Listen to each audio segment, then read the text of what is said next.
While we have heroics still able to play in tournaments, I want to use a round of theirs to discuss the use of the double execute, and today, specifically take a look at Inferno. We all know there are some staple nades on maps that are must-haves for a site take. Inferno is one of the biggest for having the same execs run with little need to develop. If we're talking B site, we all know the best smokes are for Coffin and CT. Well, that is only 2 smokes, and we have 5 players. This lets us use these smokes twice, and any other utility alongside it either time.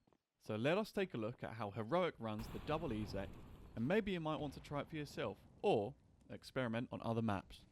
Before going into the POVs and roles, I want to give a quick explanation on why you would want to do this.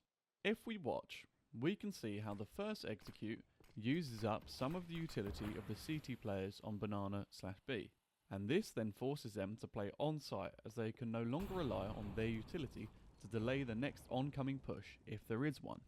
However, because Heroic still has enough utility, they make the time defending the site really uncomfortable as they can molly off oranges and boxes on the second push, forcing mages to take damage and play too close. This takes this to an immediate 3v5 when the Ts enter the site, and that is even with Astralis' patience and efficiency, as they still have to fight through a molly on the push. So, you may have a question, why don't the CTs just rotate on the first set of utility? Well, we can get deeper into this, but if we watch over on the A site, let's see how much information they have on where the Ts are set up. From 136 to 50 seconds into the round, the CTs have no idea if the Ts are close to top mid. Then Lucky eventually begins to hold it with an AWP, and guess what happens? He gets flashed off from mid and in a few seconds is then smoked off from mid. Well, that's 2 players accounted for on the T side setting up for A. They no longer have any information for the A setup until the second B take is already underway with all of the 5 Ts attacking the B site. From the picture of both sides, they are both receiving enough pressure to assume that their site could be taken, because they don't have information on where the Ts actually are. Astralis would therefore respect Heroic at this point and get ready to defend either site, not just stack one of them. Let me take you through each individual's POV so you can see exactly how Heroic conduct this double exec. Tessus watches top mid push from ramp until they want to take banana, in which he flashes off sandbags for his teammates. He then flashes over the top of B to push off CT and threaten the CTs with an entry. He then plays anti-flash for a good amount of time as his team works around the map. He is then the first T to smoke off CT on the first exec, while on the second exec he mollies box and is second in on site, fighting backside and eventually dying to CT. Cadian holds top banana with AWP, flashing off car and mollying corner before he goes back to holding car. He then flashes off CT to peek, but as there's a smoke, he goes back to the half wall to hold the corner. He then lines up for the second smoke for Coffin and watches CT push before checking banana occasionally, eventually watching banana while the bomb ticks down, leaving site to save with his teammates. Stan mollies top banana and pushes into cubby, flashing off corner and getting close to half wall to clear out sandbags for his teammates. He then holds top banana and swings out with a flash to attempt to get a pick on CT.